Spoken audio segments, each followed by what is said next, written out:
గత కొద్ది రోజుల క్రితం ఆంధ్రప్రదేశ్ రాష్ట్ర ప్రభుత్వం ఒక కీలక నిర్ణయం తీసుకుంది. అదేంటి అంటే సెక్షన్ 22ఏలో అంటే నిషేధిత జాబితాలో ఉన్న భూములను ఆ నిషేధిత జాబితా నుంచి విడుదల చేసి రిలీజ్ చేసి వాటిని రిజిస్ట్రేషన్ చేయించుకునే ప్రక్రియకు అనుమతిస్తూ ఒక జీవో అయితే జారీ చేసింది. తాజాగా జీవో నెంబర్ అది 297 అయితే దీని మీదే ఇప్పుడు ఒక రకంగా ఇది కొన్ని చోట్ల ఎందుకంటే తరతరాలుగా వస్తున్న భూములు వాటికి పత్రాలు లేకపోయినా ఆ భూమి వాళ్ళదే అనుకుంటే వాటికి రిజిస్ట్రేషన్ చేయించవచ్చు ఇప్పుడు అనుమతిస్తూ అనేది. అయితే ఇప్పుడు తాజాగా ఈ జీవో ద్వారా సెల్ఫ్ డిక్లరేషన్తో ఈ భూమి నాది అని చెప్తే వాళ్ళు రిజిస్ట్రేషన్ చేసేసే అధికారం అనుమతి ప్రభుత్వం ఇచ్చింది అనేది. ఇది ఎంతవరకు సక్రమం, ఎలాంటి లింక్ డాక్యుమెంట్స్ లేకుండా పాత భూములకు సంబంధించి ఈ భూమి ఎవరైనా డిక్లరేషన్ ఇస్తే సెల్ఫ్ డిక్లరేషన్ ఇస్తే ఇప్పుడు అది చేసేయడం అనేది రియల్టర్లకు రియల్ ఎస్టేట్కి ఇది ఒక వరంగా మారబోతోంది, కాసులు కురిపిస్తోంది అనేది ఒక వెర్షన్. ఇది ఎంతవరకు కరెక్ట్ అనేది ఒక పెద్ద చర్చ అయితే నడుస్తుంది రాష్ట్ర వ్యాప్తంగా. ఇదే అంశం మీద చర్చించే ప్రయత్నం చేద్దాం. సార్, ఇది గతంలో 1-2 సార్లు మనం సందర్భంలో మాట్లాడుకున్నాం. ఇలాగా ఇంతకుముందు విఆర్ఓల ముందు నుంచి ఎప్పటి నుంచో తరతరాల భూములు ఉండేవి, అవి ఇప్పుడు అసైన్డ్ కానీ రకరకాల అంటే వాటికి డాక్యుమెంట్స్ ఏమి ఉండవు, అలాంటివి చాలా ఉండుంటాయి. ఇప్పుడు అది రిలీజ్ చేసి ఈ 22 భూముల్లో ఇప్పుడు రిజిస్ట్రేషన్ చేసే ప్రక్రియ అయితే కొనసాగుతోంది గత కొద్ది రోజులుగా. ఇది రియల్ ఎస్టేట్ వ్యాపారులు కాసులు కురిపిస్తోంది, ఒక వరంగా మారింది అనేది ఒక వెర్షన్. ఎలా చూడాలి దీన్ని? ఇక్కడ రియాలిటీ చూడాలి, ప్రాక్టికాలిటీ చూడాలి. ఫస్ట్ నెంబర్ 1 ఏంటంటే ఎంత మేర బాధ్యతగా చేస్తారు అన్నటువంటి. రాష్ట్రంలో ఇప్పుడు జిల్లా పరిషత్ భూములు, పంచాయతీ భూములు, మున్సిపాలిటీ భూములు, కార్పొరేషన్ భూములు, ఇట్లాంటి భూములలో ఎప్పుడో ముందు చిన్న పాకేసుకుని ఆ పైన రేకులు షెడ్ వేసుకుని ఆ పైన చిన్నపాటి ఇల్లు కట్టేసుకుని ఉండేవాళ్ళు బోల్డ్ అంతమంది ఉన్నారు. వాటికి అట్లా ఆక్రమించుకున్న భూములకి అప్పట్లో ఎవరన్నా అసలు పట్టించుకునేవాళ్ళు కాదు. ఆ తర్వాత ఆ ప్రాంతంలో కమ్యూనిస్టులు ఉద్యమాలు చేసి వాళ్ళకి కరెంట్ ఇవ్వాలంటే ప్రభుత్వాలు దిగొచ్చి కరెంట్ ఇచ్చి, రోడ్లు వేయాలంటే రోడ్లు వేసి, మంచినీళ్ళు ఇవ్వాలంటే మంచినీళ్ళు ఇచ్చి, అలా ఇచ్చిన దానికి పన్నులు కట్టించుకుంటారు. కరెంట్ డబ్బులు కట్టించుకుంటారు, మీటర్కి పన్నులు కట్టించుకుంటారు. అవి ఎప్పుడైతే పన్ను ఇవి కట్టించుకుంటున్నావో అది వాస్తవంగా నీ పేరు మీదనే ఉన్నట్టు భూమి. తర్వాత ఎప్పుడో ప్రభుత్వాలు తీసుకోవడానికి ప్రయత్నించినప్పుడు వీళ్ళు కోర్టుకు వెళ్తారు, మేము ఇప్పటి నుంచి ఉంటున్నామండి అన్నటువంటి. కొందరు న్యాయమూర్తులు అదే ప్రభుత్వ భూమే కరెక్టే, వాళ్ళ దగ్గర నుంచి నువ్వు పన్ను కట్టించుకున్నావు కాబట్టి వాళ్ళకే రెగ్యులరైజ్ చెయ్యి, ఎంతో కొంత మినిమం తీసుకున్న తీర్పులు ఇచ్చిన రోజులు ఉన్నాయి, ఖాళీ చేయించేసేయని చెప్పిన రోజులు ఉన్నాయి. జడ్జి గారిని బట్టి ఆ వ్యవస్థలు నడిచినవి ఉన్నాయి. ఏళ్ల తరబడి పెండింగ్లో అట్లా ఉన్నాయి. సమస్య ఏంటంటే మొదట ఊరు చివరన ఇట్లా కట్టినప్పుడు ఎవడు పట్టించుకోడు. ఊర్ల చివరిన పల్లెల్లో ఎప్పుడు కూడా ఊరు చివరిలో ఉన్నటువంటి పోరంబోగు భూముల్లోనే కడతారు. అట్లాగా తర్వాత ఏమైపోతుందంటే ఊరు ఎక్స్పాండ్ అవుతుంది. వీళ్ళు అక్కడికి వెళ్ళాక వీళ్ళకి ఊరికి మధ్యన సంబంధాలు పెరుగుతాయి కదా, ఆ పక్కన ఇల్లు వచ్చేస్తాయి. ఫైనల్గా ఊరంతా డెవలప్ అయ్యాక ఇది కాస్ట్లీ ఏరియా అవుతుంది. ఇది కూడా ఇప్పుడు మీకు హైదరాబాద్లో పి జనార్దన్ రెడ్డికి ఎందుకు పేరు? ఆ అమ్మవారి గుడి ఉంది కదా, పెద్దమ్మ గుడి, ఆ ఏరియా ఏంటి? అట్లా తీసుకున్నదేగా భూమి. జూబ్లీహిల్స్ ఆ ఏరియాలో ఉన్న బస్తీలన్నీ ఆ రోజున పీజీఆర్ పోరాటాలతో వచ్చినాయి. వాళ్ళకి పట్టాలు ఇప్పించారు, మంచినీళ్లు, రోడ్లు, కాలువలు. పీజీఆర్ చనిపోయిన రోజున రాజశేఖర రెడ్డి మరణించినప్పుడు ఎంతమంది వచ్చారో అంతకంటే ఎక్కువ వచ్చి ఉంటారు, లేదా అంతమంది వచ్చి ఉంటారు. హైదరాబాద్ లాంటి చనిపోయినప్పుడు రావడం అంటే ఆషామాషి కాదు. ఎందుకని పీజీఆర్ ఏమన్నది రాష్ట్ర స్థాయి నాయకుడిగా అందరికీ పరిచయమా? కాదు. ఒక్క హైదరాబాదులో ఎక్కడెక్కడి నుంచో వెళ్ళి అక్కడ బ్రతికే పేదవాళ్ళకి ఒక మంచి అవకాశం ఇచ్చాడు. ఇవాళ అట్లాంటి ఒక ఛాన్స్ ప్రభుత్వం ఇద్దాం అనుకుంటుంది. జగన్ ఆల్రెడీ ఇచ్చాడు. 22A కిందన జగన్ టైంలో ఏడాది ముందు నిర్ణయం తీసుకున్నాడు. ఆర్డర్లు రావడానికి 4-5 నెలలు పట్టింది, ఏది ఎలక్షన్స్కి ముందు అన్నమాట. అప్పుడు ఈ రాష్ట్రంలో 10 సంవత్సరాల పైబడి ఇల్లు వాడుకుంటున్నటువంటి, అంటే ఇల్లు కట్టేసుకుని ఉన్నటువంటి, పన్ను ఇట్లా కడుతున్నటువంటి 20 సంవత్సరాల పైబడి పొలం ఎవరి చేతిలో ఉంటే వాళ్ళకే ఆ భూమి హక్కు కల్పిస్తూ రిజిస్ట్రేషన్ చేసేది అన్నటువంటి. దాని మీద వీళ్ళు రచ్చరచ్చ చేసి వదిలిపెట్టారు. అది వైసీపీ వాళ్ళు లాగేసుకుంటారు, వైసీపీ వాళ్ళు కొనేసుకుంటారు అన్నటువంటిది రచ్చ చేశారు. దానికి నెగిటివ్గా ప్రచారం చేశారు. ఈ ప్రచారం వాళ్ళకి సమాధానం చెప్పే పనిలో పడిపోయి రిజిస్ట్రేషన్లు చేయించే సీరియస్ వర్క్ వీడు పెట్టాల. వాలంటీర్ల ద్వారా ఇళ్ళన్ని రిజిస్ట్రేషన్ వెంటనే చేయించేసి ఉంటే వాలంటీర్తో పాటు వైసీపీ కార్యకర్తను పెట్టి వాళ్ళందరూ ఆ కుటుంబాల వాళ్ళు ఇలా దేవుళ్ళుగా చూసేవారు. వీళ్ళు ఇనిషియేటివ్ తీసుకోవాలి ఆ విషయంలో. ఆ ఇనిషియేటివ్ తీసుకోకపోవడం వల్ల ఒక 10% 15% మంది మాత్రమే రిజిస్ట్రేషన్ చేసుకున్నారు తెలిసినటువంటి. మిగతా వాళ్ళు రిజిస్ట్రేషన్ చేసుకోవాలి. ఈలోపు ఎన్నికల కోడ్ చెప్పి రిజిస్ట్రేషన్ని బ్లాక్ చేసింది ఎన్నికల సంఘం. వీళ్ళు రాగానే ఈ విషయాన్ని మన పెట్టుబడిదారులకి అక్రమ సంబంధాలకి పుట్టిన విషపుత్రికలు ఉన్నాయి కదా, వీళ్ళు ఇంకేముంది విజయసాయి రెడ్డి తినేశాడు, లేకపోతే ఇంకొకటి తినేశాడు అని తప్పుడు కథనాలు ఒక 6 నెలల పాటు రాశారు వాటి మీద. దాని మీద సిట్ వేశారు. సిట్ వేసి ఎంక్వైరీ చేశారు. ఏముంది, ఏం పట్టుబడింది? ఎక్కడో ఎవరిదో ఇట్లా రిజిస్ట్రేషన్ చేసే ముందు వాళ్ళతో మాట్లాడుకుని భూములు కొనుక్కున్నారు, తర్వాత వాళ్ళకి రిజిస్ట్రేషన్ చేశారు. మేబీ అవ్వచ్చు, నువ్వు అమరావతిలో తీసుకోలేదు అట్లాగా. బేసిక్గా వాళ్ళ భూమి వాళ్ళు అమ్ముకోవడానికి సిద్ధపడే హక్కు అదే కదా రిజిస్ట్రేషన్ అంటే. దాని మీద విషం చిమ్మి మొత్తాన్ని మళ్ళీ బ్యాన్ పెట్టించారు వీళ్ళు. ఇప్పుడు ఏం చేస్తున్నారు, దశల వారీగా రిజిస్ట్రేషన్ ఇస్తున్నారు. దశల వారీగా మొన్న కొన్ని రకాల ఇళ్ళకి, ఇప్పుడు కొన్ని రకాల ఇళ్ళకి. జగన్ అందరికీ చేసిన దాన్ని ముక్కలుగా నరికి వీళ్ళు చేస్తా దీన్ని గొప్పగా ప్రొజెక్ట్ చేస్తున్నారు. జగన్ చేస్తున్నప్పుడు విష ప్రచారం చేశారు, వీళ్ళు చేస్తుంటే అద్భుతం అమృతం అని ప్రచారం చేస్తున్నారు. అంతకు మించి ఏం లేదు ఇక్కడ. జగన్ టైంలో ఇచ్చిన ఉత్తర్వులు వీళ్ళు అమలు చేస్తూ పేరు జగన్ చేసినప్పుడు విషయం చెప్పారు, ఇప్పుడేమో అద్భుతం అని చెప్తున్నారు. అంతకు మించి ఏం లేదు ఇక్కడ జరుగుతున్నది. కానీ ఈ విధానంలో ఏమన్నా లోపం కనిపిస్తుందా నిజంగా? అంటే సెల్ఫ్ డిక్లరేషన్తో ఎవరైనా ఈ భూమి నాదే అని, మా తాతల నుంచి వస్తుంది, మేము ఇందులో వ్యవసాయం చేసుకుంటున్నాం అని చెప్పి రాసి ఇచ్చేస్తే దాన్ని రిజిస్ట్రేషన్ చేసేయడం అనేది ఎంతవరకు? అసలు అది కూడా అక్కర్లేదండి.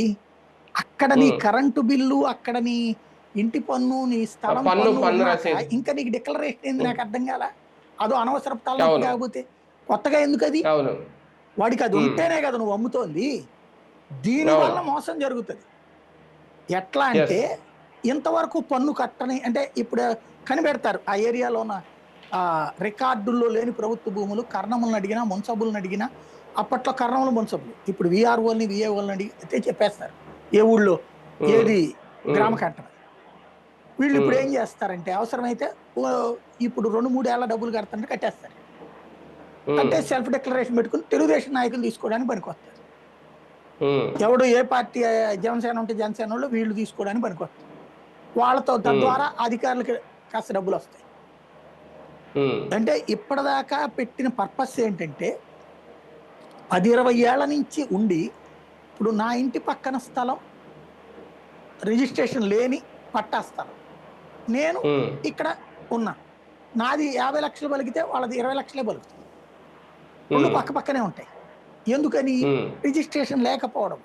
అది ఇప్పుడు 30 పలకచ్చు, ఇప్పుడు అనుకోండి మళ్ళీ సమానం అవుతుంది. ఇక్కడ ఈ స్టేజీకి అతను రావడానికి ఒక చక్కటి అవకాశమే ఇది, ఈ పద్ధతి.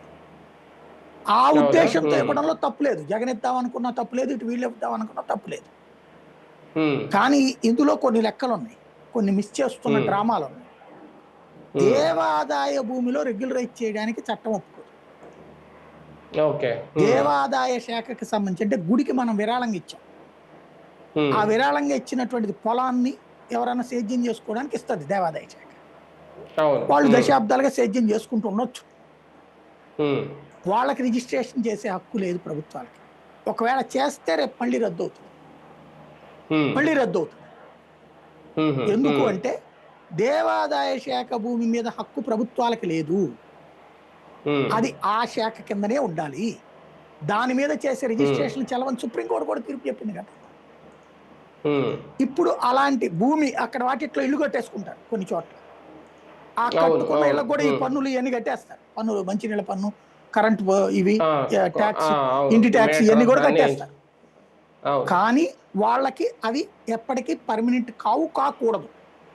ఒకవేళ అలా చెయ్యాలనుకుంటే ఎన్ని ఎకరాల భూమి లేదా ఎన్ని గజాల భూమిని రెగ్యులరైజ్ చేస్తారో అంత భూమికి సంబంధించిన మొత్తాన్ని ప్రభుత్వం ఆ గుడి ఖాతాలో వెయ్యాలి, ఆహా, ఓకే.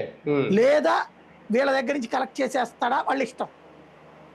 ఉమ్, ఉమ్, వేసి అప్పుడు మాత్రమే రిజిస్ట్రేషన్ చేయాలి. అప్పుడు అది ప్రభుత్వం ఆహా, తీసుకుని రిజిస్ట్రేషన్ చేయాలి. ఉమ్, ఎంత కష్టం ఉమ్, ఎవడు పడ్డం అక్కడ. ఇప్పుడు అవును. రాష్ట్రంలో ఈ 22A కింద వాటిట్లలో దాదాపు 30% భూములు దేవాలయాల భూములు. అవును. కబ్జాలు చేసింది హిందువులే. ఉమ్, ఇల్లు ఉమ్, కట్టుకున్నారా, పొలం దున్నుకుంటున్నారా, వ్యాపారం చేసుకుంటున్నారా, ఉమ్. ఇవన్నీ ప్రభుత్వ దేవాదాయ శాఖ భూములు కబ్జా చేసిన వాళ్ళు ముస్లింలు, క్రైస్తవులు కాదు, హిందువులే. అవి అంటే రెగ్యులరైజ్ వీళ్ళవి ఇప్పుడు కూడా చేసినా ఉంటాయంట కదా. సరే. ఇందులో దేవాదాయ శాఖ భూములతో పాటు వక్ఫ్ భూములు కూడా ఉంటాయంట 22A లో. అదే చెప్పేది, అవి చెయ్యడానికి వీల్లేదు. చేస్తే క్రైము. క్రైమ్ అనే కంటే కూడా ఈవెన్ ఫ్యూచర్ లో అవి మళ్ళీ రద్దు అవుతాయి. అంటే ఇవి అసైన్డ్ భూములు కూడా ఉంటాయి కదా సార్ దీంట్లో. అదే అసైన్డ్ అంటే దేవాదాయ శాఖ అంటేనే అసైన్డ్ భూమి. అంతేనా? అంతే అంటే కదా. పేదలకి వ్యవసాయం చేసుకోవడానికి ఇచ్చే భూములు ఉంటాయి చూడండి, ఆ అసైన్డ్ దేవాదాయ అనేది. శాఖలో రకాలు ఉంటాయండి. అర్చక మాన్యం ఉమ్, అంటారు. అంటే అవును. అర్చకుడి దేవుడి మాన్యం భూములు. దేవుడి మాన్యంలో రకాలు ఉంటాయి. గుడి అవును. మాన్యం, అర్చక ఉమ్, మాన్యం, అట్లాగే సంభారాల మాన్యం, ధూపదీప ఉమ్, నైవేద్య మాన్యం, ఇట్లా ఉంటాయి. అంటే ఉమ్, ఉమ్, ఉమ్, నేను ఇచ్చే 2 ఎకరాల మీద నా వచ్చేటటువంటి ఆదాయంతో స్వామివారి పూజా ఉమ్, కైంకర్యాలకు ఖర్చు పెట్టండి. నేను ఇచ్చే డబ్బులతో దానికి. అర్చకుడు బ్రతికేలా చూడండి. నేను ఇచ్చే ఉమ్, మీద వచ్చే ఆదాయంతో గుడి మెయింటెనెన్స్ చూడండి. ఇలాగ ఆ ఉమ్, రోజుల్లో ఇచ్చేవాళ్ళు ఉమ్, పెద్దలు. ఆ ఉమ్, భూములన్నీ ప్రభుత్వం పాలైనవి. ప్రభుత్వాలు ఓకే. ఉమ్, ఇప్పుడు అవి అప్పటి నుంచి సేద్యం చేసుకుంటా ఉంటారు. అర్చక మాన్యాన్ని, ఉమ్, అర్చకులు సేద్యం అంటే డైరెక్ట్ గా అర్చకుడు వెళ్ళి వ్యవసాయం చేయడు, మనుషులకి కేవలం ఉమ్, ఇచ్చుకుంటాడు అతను. అవును. అట్లాగే ఈ వీటిట్లోనైనా ఇల్లు కట్టుకున్న వాళ్ళు వాళ్ళే ఉండరు, అద్దెలకి ఇచ్చేసుకుంటారు. ఉమ్, ఉమ్, అవును, అవును. ఇట్లాంటివి ఉమ్, జరుగుతూ ఉంటాయి. ఇప్పుడు అవి రూల్ ఉమ్, ప్రకారం అవి చేయడానికి వీల్లేదు. చేసేస్తారు అవును. వెళ్ళి అవి చేయరు. సైలెంట్ గా. అవునా? ఎవరో కోర్టుకు ఉమ్, వెళ్తారు, ఉమ్, మళ్ళీ భవిష్యత్తులో రచ్చ నడుచుద్ది. అది. ఉమ్, ఉమ్. సార్, ఒక రకంగా ఆ భూ యజమానికి మీరు చెప్పినట్టు ఈ ప్రాసెస్ అంతా లాభమే, మంచిదే కూడా, నిషేధిత జాబితాని తొలగించడం. కానీ ఇది రియల్ ఎస్టేట్ వ్యాపారులకు ఇదొక లాభం అవుతుందా, ప్రయోజనం అవుతుందా? అది ఎవరికైనా వ్యాపారం. ఇప్పుడు రియల్ ఎస్టేట్ వ్యాపారం వీళ్ళ దగ్గర ఎందుకంటే కొనుక్కుని అతను అమ్ముకోవాలండి. ఇప్పుడు రిజిస్ట్రేషన్ అయిపోతుంది కాబట్టి అమ్మేసుకోవచ్చు కదా వీళ్ళు. కొనుక్కోవచ్చు వీళ్ళు దాంట్లో. నేనంటోంది అదే. ఉమ్, అవి సహజంగా ఉమ్, జరుగుతాయి. రియల్ ఎస్టేట్ ఉమ్, వ్యాపారి వెంచర్లుగా వేయొచ్చు రేపు పొద్దున. ఎక్కడో ఎందుకు అతనే అవును. వేయొచ్చు. ఇప్పుడు ఫర్ ఎగ్జాంపుల్ ఉమ్, ఎకరం ప్రభుత్వ మాన్యం ఉంది అతని చేతిలో. ఉమ్, అతను దాన్ని ఉమ్, ఇప్పుడు బిల్డర్తో బిల్డర్కి డెవలప్మెంట్కి ఇచ్చి 40% ఉమ్, ప్లాట్ నాకు 60% నువ్వు కట్టుకో అంటే ఏముంది అందులో.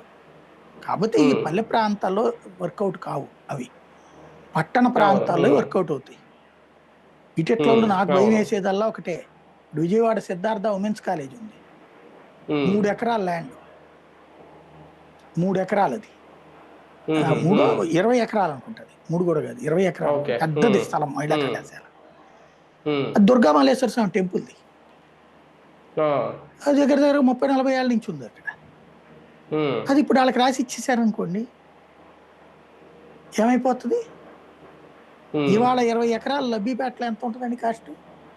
ఎకరం 100 ఉమ్, కోట్లు, అవును. 2000 కోట్లు ఇచ్చినట్టు వాళ్ళకి. ఉమ్, అట్లాగే ఏమన్నా అవుతుంది అనేది భయం వేస్తుంది. ఉమ్, ఉమ్, అవును. అంటే వీళ్ళు చెప్తున్నట్టు ఇందులో దొంగ డిక్లరేషన్తో రిజిస్ట్రేషన్ చేయించుకుంటే మాకు బాధ్యత లేదు అనే క్లాజ్ కూడా పెట్టారట. అలా జరిగితే ఎవరు నష్టపోతారు అక్కడ? అంటే దీంట్లో 2 సాక్షి వాడు రాయడం అయితే, ఆ రిజిస్ట్రేషన్ చేయించుకున్నా కూడా రిజిస్ట్రేషన్ యాజమాన్య హక్కులు ఉండవని రాశారు. అప్పుడు ఇంకెందుకు రిజిస్ట్రేషన్? అదొకటి కరెక్ట్. అవును, హఠాత్ ఇంకెందుకు మరి అయిపోయింది కదా రిజిస్ట్రేషన్ ఇంకా. అది. కాబట్టి అవును. అది ఉమ్. జరగకపోవచ్చు. మేబీ అంటే ఈ 297 జీవోలో అది ఉందట, అదే అనేది. వీళ్ళు అది రాసిన దాని కాబట్టి ప్రకారం. ఉమ్, ఒక్కటండి, ఎవరి ఆక్రమించుకున్న ప్లేసులో వాళ్ళకి అనేటటువంటిది ఒక ఆస్పెక్ట్. ఉమ్, ఆక్రమించుకున్న దాన్ని, ఇప్పుడు ఆక్రమించుకున్న దాన్ని అలౌ చేయకూడదు. పాత ఉమ్, రోజుల్లో చేసినటువంటి వాటిని అది కూడా గతి లేని వాళ్ళకి ఇవ్వాలి. అవును. అలా కాకుండా ఆల్రెడీ ఇన్కమ్ ట్యాక్స్ పేయీస్కి అయితే రిజిస్ట్రేషన్ చేయకూడదు అంట నేను. ఆ, ఓకే. ఇన్కమ్ ట్యాక్స్ ఉమ్, పేయీ అనేటటువంటి వాడు పేదవాడు కాదు కదా. పేదవాడికి కాదు. ఆడి భూమి ఉమ్, వాడికి రిజిస్ట్రేషన్ చేస్తే కాస్త సంపాదన పరుడు అవుతాడు. ఉమ్, కానీ ఇన్కమ్ ట్యాక్స్ పే చేసినోడు ఆక్రమించుకుంటే అది పెద్ద క్రైము. ఉమ్, సరే, ఆ రోజుల్లో కరెక్ట్గా ఉండి ఇప్పుడు ఇన్కమ్ ట్యాక్స్ చేస్తుంటే వదిలేయండి, ఇచ్చేయండి. ఉమ్, కానీ ఉమ్, కానీ ఉమ్. ఇప్పుడు అప్పుడే ఇన్కమ్ ట్యాక్స్ పే అయినటువంటి వాళ్ళు అంటే ధనవంతులు ఆక్రమించుకుంటే మాత్రం రెగ్యులరైజ్ చేయకూడదు. అంటే అది ఎలాగా చూస్తారు, అదే ఎలా కదా, అక్కడ నిర్ధారించగలుగుతారు? ఎంఆర్ఓలు అదే ఫైనల్ చేయాలి, ఇలా కలెక్టర్లు అదే ఫైనల్ ధనవంతులు చేయాలి. రిజిస్ట్రేషన్. ఎవరెవరు ఉమ్, ఏది ఉమ్, ఆక్రమించుకున్నారో, ఏది రెగ్యులరైజ్ చేయబోతున్నారో పంచాయతీల దగ్గర బోర్డు పెట్టండి, లిస్టు ఉమ్, చూపించండి, ప్రజల అభ్యంతరాలు ఉమ్, తీసుకోండి. అక్కడ ఉమ్, ఉమ్, ఉమ్. ధనవంతులైతే ఆపేయండి, అవును. ధనవంతులు కాకపోతే ఈ రిజిస్ట్రేషన్ చేయండి, అప్పుడు ఉమ్, బాధ్యత అవుతుంది. ఉమ్. సరే, ఈ అసైన్డ్ భూముల్లో అంటే పేదలకి ప్రభుత్వం వ్యవసాయం చేసుకోవడానికి కేటాయించింది గతంలో భూములు, ఎప్పటి నుంచో వ్యవసాయం చేసుకుంటూ వస్తున్నారు. అందులో అసైన్డ్లో ఇప్పుడు ఎస్సీ ఎస్టీలకి ఇచ్చే భూములు కూడా ఉంటాయి, అవి కూడా రిజిస్ట్రేషన్ చేసుకోవచ్చా? అన్నీ కూడా అన్నీ అవుతాయి. మెయిన్ అంటే ఇప్పుడు ఎస్సీ ఎస్సీ ఎస్టీనే ఎస్టీలు అసైన్ అండి, తర్వాత మిగతా అసైన్డ్ భూములు అవే, వాళ్ళకి, అంటే ఆ వాళ్ళు ఇప్పుడు తర్వాత మాజీ సైనికులకి ఇట్లాగుంటాయి అన్నమాట. అవునవును. అంటే మొన్న అమరావతి దగ్గర అదే కదా కూడా, వాళ్ళ భూములు కూడా తీసేసుకున్నారు, అవి ఎలా రిజిస్ట్రేషన్ చేస్తారని. ఇప్పుడు ఫ్రీ అయిపోద్దా అది, అంతే అంతే అలాంటివన్నీ అయిపోతుంది, ఇంకే ఇబ్బంది ఏమి ఉండదు, ఉండదు. చేసుకోవచ్చు. Right, right. చూద్దాం. మొత్తానికి ఇక్కడ 297 జియోలో ఏముంది అనేది అయితే క్లారిటీ రావాలి. నిజంగా యాజమాన్య హక్కులు ఉండవు, మాకు సంబంధం లేదు, ఒకవేళ దొంగ డిక్లరేషన్ జరిగినా అంటే ఎవరు రిజిస్ట్రేషన్ చేయించుకుంటారు అదొకటి, లేదా అలాంటి క్లాజ్ ఏం లేదా, వీళ్ళ ప్రతిపక్షం రేజ్ చేస్తున్న పాయింట్లు ఎంతవరకు వాదన కరెక్ట్ అనేది ప్రభుత్వం క్లారిటీ ఇవ్వాలి.